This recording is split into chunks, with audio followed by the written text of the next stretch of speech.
ओ माई God guys, मुझे नहीं पता था कि 369 मैनिफेस्टेशन इतनी जल्दी मेरे लिए काम कर जाएगा. So there is a wish of mind that I really wanted to come true from such a long time, but मैं उसके लिए कुछ कर नहीं रही थी.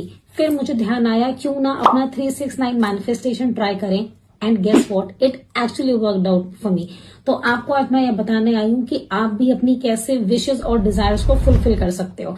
आपको सिर्फ 2 चीजें चाहिए, a blank paper and a pen, and that is all.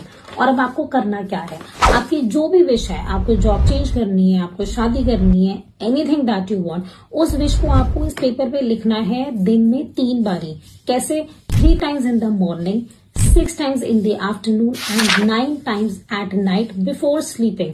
रोज उसको पेपर पे लिखना शुरू करो या एक जर्नल में लिखना शुरू करो for like 40 days, and you will see magical changes coming in your life.